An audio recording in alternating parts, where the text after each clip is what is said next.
ਇਜ਼ਮਾ university ਦਾ visa reject ਹੋ ਗਿਆ ਤੇ ਮਾਸਟਰ ਦੇ ਲਈ ਵੀਜ਼ਾ ਰਿਜੈਕਟ ਹੋਇਆ। ਮੈਂ ਕਲਾਇੰਟ ਨੂੰ ਕਾਲ ਕਰਦਾ, ਮੈਂ ਕੋਈ ਉਹਨਾਂ ਦੀ ਵੀਡੀਓ ਕਾਲ ਨਹੀਂ ਕੋਈ ਵਿੱਚ ਲਾਉਂਗਾ, ਬਟ ਮੈਂ ਜਸਟ ਇੱਕ ਇੰਨਾ ਗੱਲ ਕਹਿਣਾ ਚਾਹੁੰਦਾ ਕਿ ਵੀਜ਼ਾ ਕਿਉਂ ਰਿਜੈਕਟ ਹੋਇਆ, ਕਿਵੇਂ ਹੋਇਆ, ਮੈਂ ਤੁਹਾਨੂੰ ਸਾਰਾ ਦੱਸੂਗਾ। ਵੀਡੀਓ ਨੂੰ ਐਂਡ ਤੱਕ ਦੇਖਿਓ। सर की हाल ने जी? मैं ठीक हूं जी। सर ये वाला नंबर 9465 वाला ना, वो नहीं है मेरे पास। कोई दिक्कत नहीं है, जेड़ा मर्जी हो, भी मेरा नंबर ही सीगा। चलो जी जी। पहला पॉइंट तो यह है कि मैं एक छोटी जी वीडियो बना रहा ਉਹਦੇ ਵਿੱਚ ਤੁਹਾਡਾ ਕੋਈ ਮੋਬਾਈਲ ਨੰਬਰ, ਕੋਈ ਤੁਹਾਡਾ ਨਾਮ ਨਹੀਂ ਹੈਗਾ। ਓਕੇ। ਉਹਦੇ ਵਿੱਚ ਉਹ ਕਿਉਂ ਬਣਾ ਰਿਹਾ ਹੈ? ਕਿਉਂਕਿ क्लाइंट ਨੂੰ ਪਤਾ ਲੱਗ ਜੇ ਜਿਨ੍ਹਾਂ ਦੀ रिजेक्शन आती है, जिनकी रिजेक्शन आती है उनकी सेम प्रॉब्लम ना हो। ओके। ठीक है, चलो हुण बात ये है कि आपकी यूनिवर्सिटी थी इज़मा यूनिवर्सिटी और आपने अप्लाई करा था मास्टर के लिए, ठीक है ना? आपने अपने बीबीए कब की थी? 2016 और उसके बाद आपने एक्सपीरियंस लेटर लगाया था, सारा गैप कवर था आपका। हाँ जी हाँ जी हाँ जी। और उसके बाद अपने फंड आपने अपने अकाउंट में शो करे थे और आई थिंक अपने फादर की स्टेटमेंट भी लगाई थी कुछ ना कुछ। हाँ जी, मेरे अकाउंट में भी 11.5 लाख रुपए स्टेबल थे और फादर के अकाउंट में भी 3.5 लाख रुपए का फंड था। तो कुल मिला के ये है कि आपने 2016 में 2016 में बीबीए की है, उसके बाद एक्सपीरियंस है आपका, सैलरी अकाउंट में है, सारा कुछ है, और आपने 11.5 लाख रुपया आपके अकाउंट में खुद है विद ITR और 3.5 लाख रुपया आपके फादर के अकाउंट में है। हाँ, फादर के अकाउंट में भी जो पैसा है वो भी कंप्लीट 3 साल की ITR उनकी थी और मेरी भी 3 साल की कंप्लीट ITR थी। सो शॉर्ट में ये बात कहना चाहता हूं, मैं गारंटी से लेता हूं आपकी प्रोफाइल बहुत अच्छी सी। कोई भी बंदा ये कह देगा कि आपका वीजा मैं दोबारा करवा दूंगा, दोबारा आपका वीजा नहीं आ पाएगा। पहला पॉइंट तो ये है। ओके। क्योंकि आपकी प्रोफाइल पहले से ही हमने जो भी आपका एक्सपीरियंस लेटर बनवाया, जो भी गैप कवर है, जो भी फंड अरेंजमेंट किए हैं, जो भी है वो सबसे पहले ही बहुत अच्छा था। ठीक है, अगर आपको कोई बंदा ये कहेगा कि आप दोबारा फाइल लगा दो, दोबारा वीजा आ जाएगा लातविया का, मैं गारंटी लेता हूं सिर्फ एक तरीका है, अगर वो कर सकते हैं, अदरवाइज और कोई भी तरीका नहीं है। सो वो तरीका क्या है? सो पहला तरीका मैं बताता हूं। सबसे तो ये है कि इज़मा में आपका अप्लाई करा है, इज़मा में आपको मालूम है कि इसकी ट्यूशन फीस है जो रिफंड है वो आती नहीं। ओके। ठीक है। सो दूसरा तरीका ये है, अगर आप रसेबा यूनिवर्सिटी में, आपके परसेंट कितने हैं बीबीए में? 6.2 CGPA सर। 6.2 मतलब 62% है। हाँ जी। चलो दूसरा तरीका ये है, अगर आप रसेबा यूनिवर्सिटी में अप्लाई करते हैं, रसेबा यूनिवर्सिटी में आपका दोबारा से आपको एप्लीकेशन फीस पे करनी पड़ेगी स्टार्टिंग से। ट्यूशन फीस आपको पे करनी पड़ेगी जितनी भी आती है, जो लिखा होता है जहां जितनी भी आती है। ठीक है। अगर आप FTS करवा लेते हैं तो आपके जो वीजे के चांसेस है वो इससे ज्यादा हो जाएंगे। सिर्फ यही चांस है। अगर आप कहेंगे कि मैं दोबारा इस प्रोफाइल पर दोबारा लगा दूं, सर फंड भी आपके पास पूरा है, गैप भी आपका सारा कवर है, A to Z सारी चीजें कवर हैं, कोई बंदा नहीं कह सकता कि आपका वीजा है दोबारा, कोई चेंजिंग ही नहीं कर सकता। मैं आपको सही बात बताऊं, जो झूठ है, जो बात कहेगा ना मैं ऐसे कर दूंगा, देखिए वीजा आना नहीं आना वो एम्बेसी के हाथ में है, बट मैं सच बताऊं 1% की चेंजिंग ही नहीं हो सकती उसमें। ठीक है। आप बताओ, आपने BBA कर ली, आपने एक्सपीरियंस लेटर उसमें लगा दिया, आपने ITR भी लगा दी, आपने अपना खुद का बैंक बैलेंस भी लगा दिया और अपने आपके फादर की स्टेटमेंट भी लगा दी, और उसमें और क्या होता है? और तो कुछ होता ही नहीं, और तो कुछ भी नहीं होता ना। आप बताओ इसमें और मैं चेंजिंग क्या करूं? कुछ भी चेंजिंग नहीं कर सकता। सो सिर्फ यही है, इन केस अगर हम रसेबा यूनिवर्सिटी में अप्लाई करते हैं दोबारा आपका ऑफर लेटर की फीस आती है, जो यूनिवर्सिटी जो भी होता है स्टेप, कहने का मतलब नमे का, तो अगर आपका FTS होता है तो आपका वीजा मतलब कि इससे पहले से ज्यादा चांस कह सकते हैं कि FTS से बहुत ज्यादा फर्क पड़ जाता है। अच्छा सर, एक चीज पूछा था, FTS जो है बेसिकली अगर हम FTS डालते हैं और 1% अगर वीजा, सपोज अगर 1% वीजा रिजेक्ट होता है तो उसमें क्या क्या कंडीशन बनती है सर? FTS वो होता है, वो रिटर्न आ जाता है, बस सारा जितना हो जाए उसकी कोई दिक्कत नहीं होती। अच्छा। बट इज्मा में एफटीएस नहीं होता, मैं आपको क्लियर बताऊं। ओके इज्मा यूनिवर्सिटी में एफटीएस नहीं होता, नहीं तो मैं आपको कह देता अभी आप इज्मा में एफटीएस करवा लो। ओके सिर्फ रसेबा यूनिवर्सिटी और तरीबा में इनमें एफटीएस होता है और किसी में एफटीएस ही नहीं है। अच्छा हम्म। ठीक है ठीक है ठीक है ठीक है और ठीक है, ये हो गया। और इसके अलावा फिर अगर हम रिसीवा जाते हैं तो इसकी फीस का कैसे होगा सर, जो हमने इसको डिपॉजिट करा हुआ है? इसकी फीस का पहली बात तो इज्मा यूनिवर्सिटी की फीस नहीं रिफंड होती, आपने खुद से अप्लाई कर रहा है। ओके और दूसरी बात ये है कि इसकी फीस एडजस्टमेंट होती है, उसमें मैं आपसे बात कर लूंगा, उसमें जैसे भी होगा हम कर लेंगे, क्योंकि जो हमारे केस आएंगे वो फीस आपकी पे कर देंगे, एग्जांपल है ना, वो आपको दे देंगे, वो हम जैसे होगा हम देख लेंगे क्या होगा, आपसे बात कर लूंगा उसके रिगार्डिंग जैसे भी होगा। ठीक है क्योंकि जो तो सेकंड पॉइंट होगा कैसे होगा, कहने का मतलब उसका सोल्यूशन सिर्फ यही हो सकेगा कि जो भी बंदे ने जाना है, एग्जांपल किसी ने भी जाना है, अगर आपके पास भी कोई बंदा है, मैं आपको बात बताऊं, उसने पे करनी है, वो आपको फीस दे देगा, तो कहने का मतलब भी एडजस्टमेंट होती है, फीस नहीं रिफंड होती बस।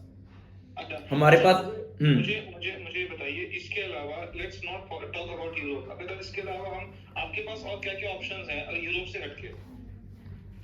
हमारे पास अगर दो ही कंट्री है, एक तो साउथ कोरिया है, दूसरी हमारे पास यूरोप है, हम तीसरी कोई कंट्री नहीं करते।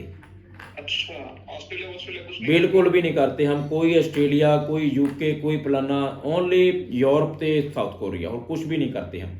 ओके ओके ओके, तो एक्सपर्टीज एक्चुअली इस चीज में ना। हम किसी कंट्री को और नहीं डील करते, ना हमको नॉलेज है। ओके और दूसरी बात मैं आपको बताऊं, जब यूरोप का वीजा नहीं हुआ सर, कनाडा ऑस्ट्रेलिया, बिल्कुल आपको मालूम है, नेचुरल बात है, वो कैसे हो पाएगा, इतना गैप है, 2016 में है, कनाडा ऑस्ट्रेलिया में कैसे हो पाएगा। अच्छा, एक चीज और पूछना था भैया आपसे कि हमारा बेसिकली क्या है कि हमने बहुत सारी वो स्टेटमेंट्स वगैरह लगाई थी, सब कुछ लगाया था, तो ऐसा तो नहीं है कि हमें पता चल जाए कि पर्टिकुलरली किस डॉक्यूमेंट में प्रॉब्लम था, ऐसा कुछ तरीका होता है? आपका जो वीजा आया है रिजेक्शन का रीजन, आपका गैप ज्यादा है, उसके रीजन पर उनको ऐसे लगता है कि ये स्टूडेंट जेन्युइन नहीं है, वो मेरे को नहीं लगता वो वहां पर स्टडी करेगा कि नहीं करेगा, पहली बात। दूसरी बात, मास्टर की कोई भी इंटरव्यू नहीं होती, आपकी एम्बेसी में कोई इंटरव्यू नहीं हुई। अगर आपकी इंटरव्यू होती है, देखिए वीजे के तीन रीजन होते हैं। पहला रीजन होता है इंटरव्यू का, इन केस आपकी इंटरव्यू होती तो मैं कह सकता था अभी आपकी इन केस इंटरव्यू ठीक नहीं हुई होगी। दूसरा रीजन वीजे का रिजेक्शन का ये है कि आपका जो गैप है वो आपका ज्यादा होगा या जो भी है। थर्ड रीजन है कि आपके पास जो फंड है, जो कहने का मतलब कि पिछली बार एक लड़के ने गलती क्या करी, उसने 11.5 लाख रुपया अपने फादर के अकाउंट में डाल दिया, उसके बाद 11.5 अपने अकाउंट में डाल दिया, ओके वो फादर वाला, उसने फादर की स्टेटमेंट वो सेम दिखा दी, ओके बट उसने इतनी होशियारी मारी कि एम्बेसी ऑफिसर को दिखाया कि मेरे पास 22 लाख रुपया है, वो 3 ही 11 का। हाँ, उसने 22 लाख रुपया दिखा दिया, बट इतना नहीं पता था उसको कि मेरे फादर के अकाउंट में तो पैसे नहीं है, क्योंकि मैंने तो उसमें डाल दिए, उसमें स्टेटमेंट मैंने, कहने का मतलब जो जिसमें बैलेंस नहीं था वो लगा दी, है ना। कहने का मतलब ये मेरा कहने का मतलब है भी जो आपके अकाउंट में बैलेंस है ना, वो तो जेन्युइन है, आपको मालूम है, वो तो अपने छेड़े नहीं, वो तो 1% भी रीजन नहीं है कि आपके पास फंड की कमी है। सो पहला रीजन इंटरव्यू है, दूसरा रीजन आपके पास गैप कवर एकेडमिक स्कोर होते हैं, तीसरा रीजन होता है फंड, और जो चौथा रीजन होता है वो होता है अगर किसी कंट्री से पहले आपका वीजा रिजेक्ट हुआ है, आपने उस कंट्री का बेरबा लिखा है नहीं लिखा, या कितनी बार रिजेक्ट हुआ है, अगर बाहली बार ज्यादा बार रिजेक्ट हुआ हो तो उसको रीजन हो जाता है यार ये बंदे का वीजा कितनी बार क्यों रिजेक्ट हुआ है, इसका पासपोर्ट दोबारा बनवाकर अप्लाई करना पड़ता है। आपका कोई वीजा आई थिंक रिजेक्ट नहीं हुआ पहले शेंगेन का, है ना। सो आपका रीजन सेकंड वाला है। अच्छा, मैं इन शॉर्ट आपसे ये पूछ रहा था, क्या हम फिर भी एक चांस लेकर देख सकते हैं कि हम अपनी जो हम रीअप्लाई करें उसमें से हम स्पॉन्सर को हटा दें, सिर्फ स्पॉन्सर में डाल के एक बार चांस लेके देख सकते हैं? 1% भी चांस नहीं है, 1% भी चांस।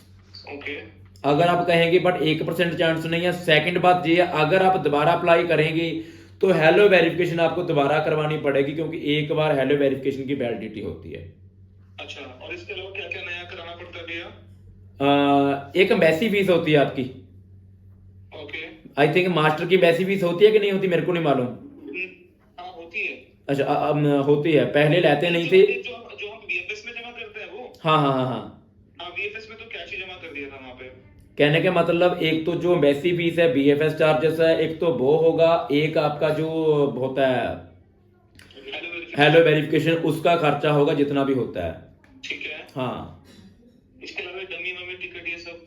वो तो थोड़ा ही खर्चा होता है, कितने डमी टिकट तो 1000 रुपये होता है, कुछ ज्यादा खर्चा नहीं होता ना। हेल्थ इंश्योरेंस भी पहले वाला चल जाता है, वो तो कोई इतना नहीं होता। और इसी इसी जो हमारा इन्विटेशन होगा, इसी इन्विटेशन पे होता है, नया इन्विटेशन भी मंगाना पड़ता है कंपनी से, वो यूनिवर्सिटी से? नहीं, वो दोबारा से मंगवाना पड़ेगा। ओके। हाँ, वो तो आ जाता है, क्योंकि ये एक बार होता है ना, ये यूज ही एक बार होता है ना, ये तो एक्सपायर हो जाता है। ठीक है ठीक है ठीक है। बट आप ये कह रहे हैं कि कुछ भी चांस नहीं है ना? नहीं तो फिर बेकार है, फिर टाइम खराब करके क्या? नहीं, देखिए चांस तो है नहीं ना, कोई चांस है कि उसमें क्या फर्क पड़ेगा, क्योंकि आपका फंड पहले पुराना है ना ऑलरेडी, उसमें कोई चांस नहीं है। ओके ओके हाँ। ओके, ठीक है ठीक है ठीक है ठीक है ठीक है, डन है। तो फिर ना मैंने मेरी हरमा मैम से बात हुई थी, एक्चुअली भाई ट्रैवल कर रहे हैं, बड़े भाई ना हमारे। मैं बताता हूँ, जी। आपने फाइल खुद से लगाई है या किसी एजेंट से लगाई है या कुछ भी लगाई है, आपके पास पहला रीजन तो ये है कि इज़्मा यूनिवर्सिटी में आपने जो अप्लाई कर रहा है उसकी फीस आपको, अगर तो आपको मेल कर कर जो भी कर कर आपको रिफंड आती है तो आप रिफंड करवा लीजिए। ओके, नहीं अभी रिफंड का तो कोई सीन ऐसा है ही नहीं ना भैया, कि रिफंड के बारे में सोचा ही नहीं है।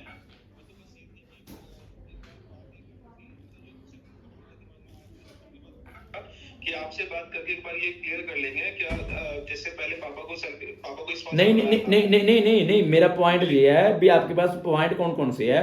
एक तो आपके पास ये है कि जो भी यूनिवर्सिटी है भी, हम तो यूनिवर्सिटी से फीस रिफंड करवाते हैं भी, ये यूनिवर्सिटी का रिफंड का रीजन होता है। ठीक है। दूसरा पॉइंट ये है कि अगर इसकी रिफंड नहीं आती तो हम आपकी क्या हेल्प ले सकते हैं। जी जी। ठीक है। थर्ड रीजन ये हो गया भी चलो जी रिफंड हमारी आ जाएगी और हमने, और जैसे कि सेबा का मैंने बताया था, जे अप्लाई हो जाएगा, बस यही है। बात कर लेते हैं, एक बार क्लियर ये कर लेते हैं ना, अगर हम यूनिवर्सिटी से रिफंड कॉल आउट करते हैं तो कितना, सपोज हमारा कितना फीस जमा हुआ है, हमारा फीस ऑलमोस्ट 4000 यूरो।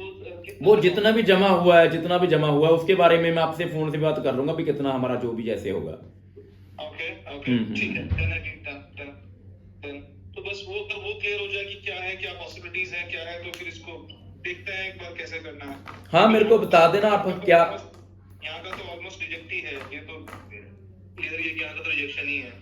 आप एक बार देख लो भी, आप अपनी एंड रिसेबा में अगर हम अप्लाई करते हैं तो रिसेबा में हमारा क्या इंटेक मिलेगा हमें? सितंबर टेक मिलेगा रिसेबा में। सितंबर। बट अगर आप एफटीएस कराएंगे तो चांस है, अगर एफटीएस नहीं करवाएंगे 10 लाख का होता है नियर अबाउट, अदरवाइज नहीं वीजा फिर आएगा। ओके ओके, यानी कि जो जो अमाउंट हम अपने अकाउंट में दिखा रहे हैं इसके अलावा 13.5 लाख के अलावा 10 लाख एफटीएस दिखाना? नहीं सर, नहीं नहीं नहीं, जो 11 लाख रुपया वो ही दिखाना पड़ेगा, बस वो ही दिखाना पड़ेगा, वो फिक्स होता है, बस वो निकाल नहीं सकते आप। ओके ओके, और वहाँ वो कैसे हमें इशू करते हैं? वो आए महीने के जितने भी पैसे होंगे आपसे, 400 500 600 जितने भी होंगे, वो आपको पॉकेट मनी देते हैं, जैसे जर्मनी में ब्लॉक अकाउंट होता है। ओके ओके ओके, ठीक है ठीक है ठीक है ठीक है। आप, भैया आपका नाम क्या है, शुभ नाम क्या है? मेरा नाम हरजिंदर सिंह है, हरजिंदर सिंह। अच्छा, हरी भैया हमें एक, अगर हम इसको छोड़ दें, लातविया को छोड़ दें, तो क्या ऑप्शन बचता है, और क्या ऑप्शन दे सकते हैं? और सर कोई ऑप्शन नहीं है, अगर आइलेट्स है साइप्रस बचेगा फिर। अगर आइलेट्स है तो साइप्रस बचेगा, और बैंड क्या चाहिए उस आइलेट्स में? 5.5 बैंड। 5.5, ओके ठीक है। हरी भैया मैं आपको ना, एक्चुअली भाई, बड़े वाले भाई वो ट्रैवल कर रहे हैं, वो आएंगे एक 2-3 दिन में आ जाएंगे। उनसे डिस्कस, मैंने फोन में बात की थी बट बिजी हैं, उनसे डिस्कस करके मैं आपको विदिन 2 to 3 डेज क्लियर कर दूंगा क्या करना है। हाँ जी हाँ जी, आपके बता देना भी आपने क्या करना है, आपने रिफंड का प्रोसेस करवाना है कि आपने आगे फाइल करवानी है, कि आपने जो भी करना है अपने एंड से जो भी करना है। और सेकंड बात ये बताता हूँ, अगर कि आपने दोबारा ही एक बार अप्लाई करना है, ट्राई करवाना है, भी 3 ऑप्शन है आपके पास।